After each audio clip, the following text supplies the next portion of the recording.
Magandang gabi sa inyo lahat, mga minamahal ko mga kababayan. Sarili kong opinion to patungkol dun sa pagsara ng ABS-CBN. Actually, wala akong naiintindihan.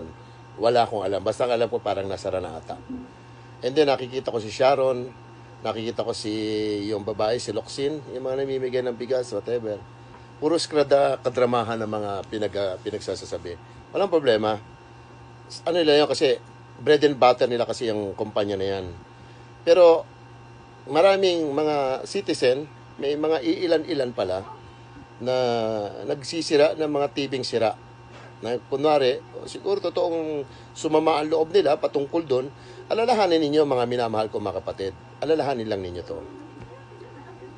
Marami na pala itong ABS-CBN na naggancho katulad ng ating mahal na presidente. Ha? Nagbayad ng milyon para ilabas pursue ang kanyang kampanya bilang isang presidente at the time. Hindi na ilabas. Maraming istorya yung ganon. Tapos may utang pa ata sa bangko. No? So, ibig sabihin, technically, marami siyang illegal o naging wala sa illegal o sabihin natin, pwede natin sabihin illegal no? Kasi bakit? Matagal na wala siyang prangkesa And then, naghihimutok kayo. Nagpupuputa kayo ngayon. 2014, sabi kung di ako nagkakamali, 2014 pa siyang walang prangkisa. Ginagawa nyo lang simple. Naputukan kayong mabuti dahil ang presidente mismo, nung umpisa pala na nagmumumura na, pinagsasabihan na kayo dahil masama ang loob na matanda, binaliwala ninyo. Pambabastos yung ginawa ninyo Sobra yung pambabastos nyo. Isipin mo, mumurahin ka ng presidente every time. Narinig ko sa TV minumura diretso.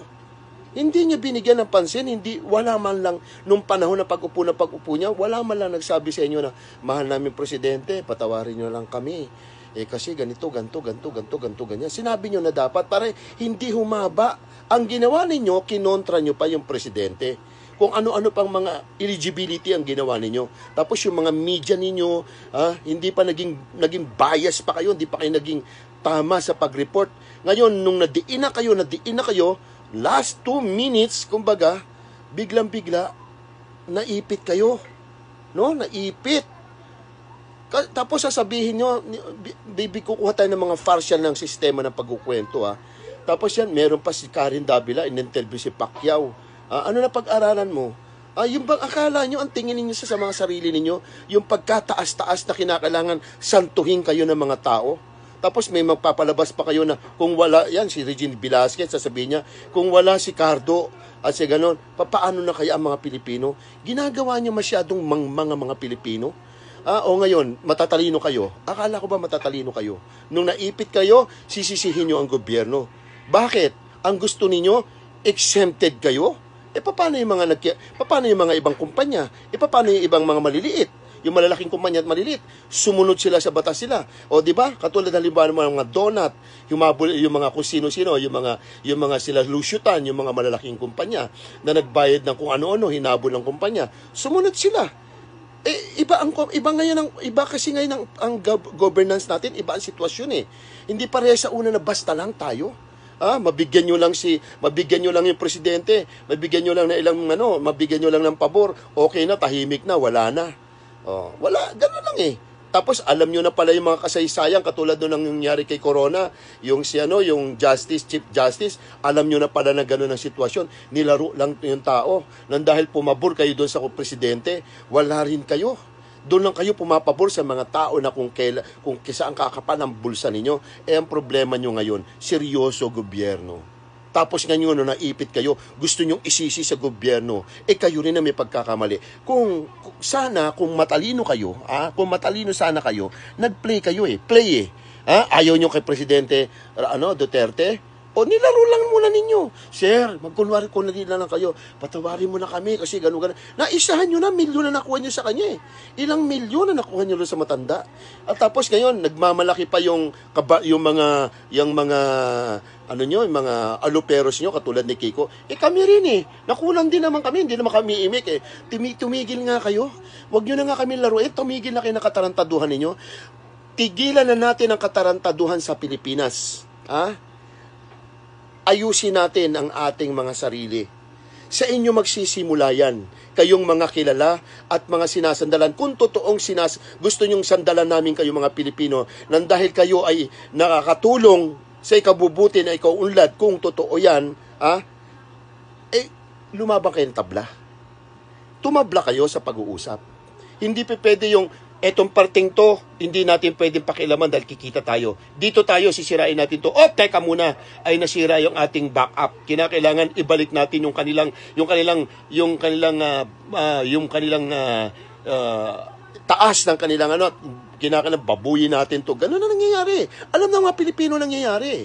Ngayon, yung iba nasasaktan kasi paano, wala naman silang ibang libangan kundi yung TV lang pero wag niyo sasabihin na wala kayong pagkakamali. Nasa inyo ang pagkakamali, wala sa gobyerno. Kasi kung talagang walang kwenta yung pag-uusap na yan, nasa Supreme Court na, di ba? Kung nagkaroon na ng kaso, bakit kayo sinara? So, ibig sabihin talagang meron kayong eligibility. Sumobra kayo sa hangganan. Ayusin lang ninyo. Hindi ako naniniwala magpapatuloy yan. Alam ko hindi ako if I'm not wrong, alam ko hindi magpapatuloy yan, pero lumabang kayo ng patas. Pero alam kong nakasanayan nyo na yung sistema na to. Alam kong ganyan na kayo hanggang sa mamatay na kayo. Hindi na kayo magbabago. Kaya mabuti nga yan nangyayari sa inyo. Mga drama-drama ninyo, may mga paiyak-iyak pa katulad ni Shawi. Tigilan nyo nga kami.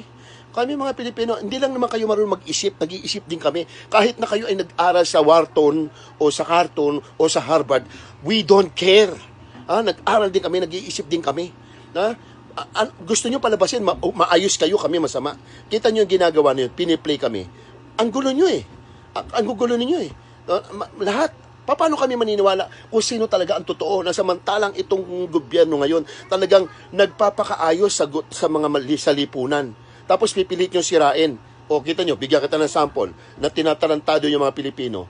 Sinakyan nyo lang dati yung paninira yung mataba, yung sino ba yung mataba na yan na binayaran siya ni Kiko, ni Pangilinan, tsaka ni Bam Aquino, binayaran para siraan ng gobyerno. Tapos ngayon, bantang uli, malalaman namin, binayaran pala. Tapos mag-iiyak si Shawi. Sino ba si Shawi? Asawa ni Kiko.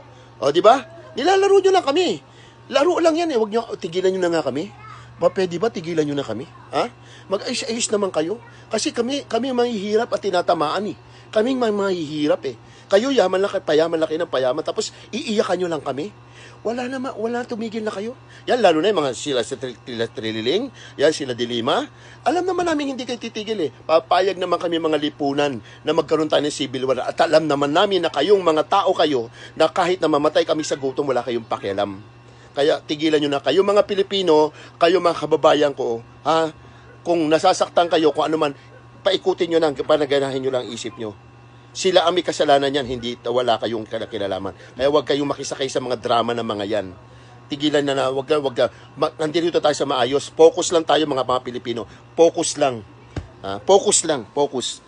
Yung mga may lumalabas ng mga Pilipino na yung katulad na nandun sa may Taiwan, katulad na yung isang matandang lalaki na may mga pasanglas-kanglas, ganon. May mga sima sa ulo yun. Kakunti lang alaman ng utak nun. May hangin sa utak yun, mga yun.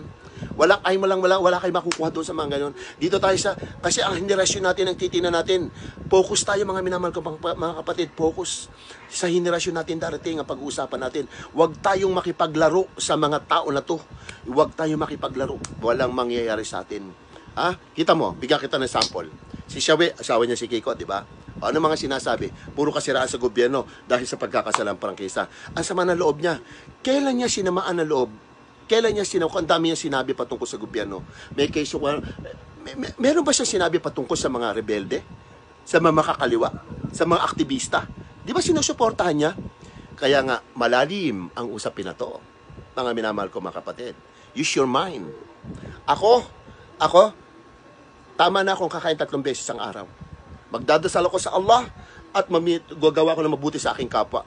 Yun lang ang alam ko. Pero kung sasabihin mo, meron akong kapanigan na isang bagay na wala naman akong...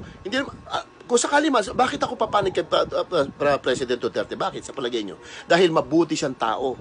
Mabuti ang kanyang pamamalakad sa gobyerno. Yang mga yan, katulad ng ABS-CBN, ang gusto nila, dahil sila ay malaki na, exempted sila sa lahat ng kanilang mga pagkakamali. Kahit ano pa ang gawin nila. Kahit na pambabastos na ang ginagawa ng kanilang mga reporter.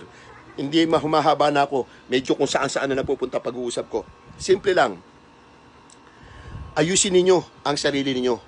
At alam kong tatama pa yan. At kung sakaling tumama yan, alam ko rin hindi rin kayo titigil sa sistema ninyo. Dahil yan na ang balat ninyo. Kaya kung ano man na nangyayari sa inyo, kainin ninyo. Lahat. Saksak nyo sa baga nyo nangyayari sa inyo. Paiyak-iyak pa yung Shawe. May mga, tigilan nyo na kami. Meron pa si Coco.